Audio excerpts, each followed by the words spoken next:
15 जुलाई मंगलवार को सिंहपुरिया हनुमान जी की मूर्ति को खंडित किया गया। उसके बाद नोएडा हनुमान जी की मूर्ति को खंडित किया गया।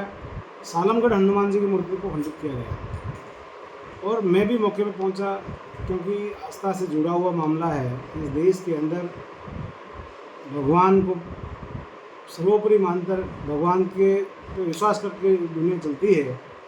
तो मूर्तियों को तोड़ने के बाद में मैं भी वहाँ पे गया। मैंने स्पष्ट कहा कि भारतीय जनता पार्टी का कहीं के इसमें हाथ है, क्योंकि पंचायती राज चुनाव आ गए।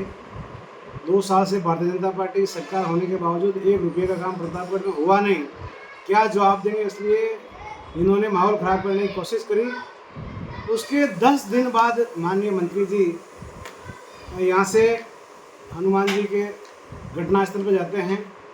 वो भी सिंहपुरिया माता जी गए, जाके उन्होंने वो भूल गए कि मैं सरकार में हूँ,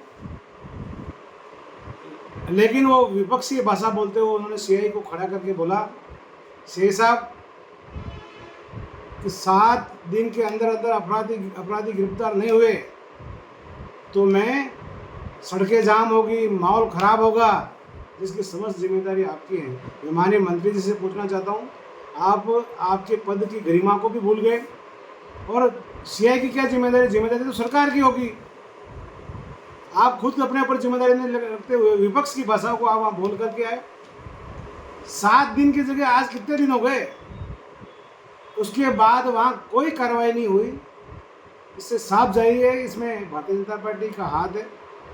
दूसरी बात, मंत्री जी ने उस समय वहीं से फ़ोन करके कलेक्टर साहब को कहा कि ये मंदिर की ज़मीन पे अतिक्रमण करवाया है पटवारी की सही से, तो पटवारी को सस्पेंड किया जाए।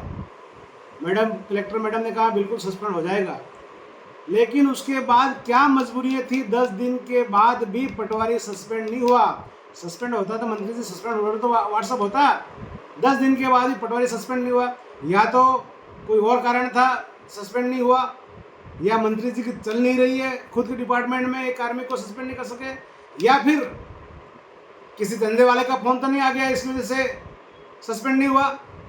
खाली वहाँ जनता में जाके माननीय मंत्री जी ने भड़काऊ भाषण दे करके आ गए, लेकिन कार्रवाई हुई नहीं तो प्रतापगढ़ की पुलिस इतनी कमज़ोर पुलिस नहीं है कि वो अपराधी को पकड़ नहीं पाए।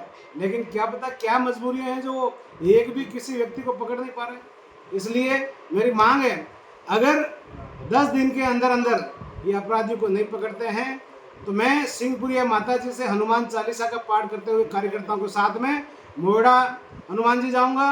वहाँ से हनुमान चालीसा का पाठ करते करते सालंगवट में जाकर के बड़ी रैली का आयोजन करूंगा। बहुत बहुत धन्यवाद सर।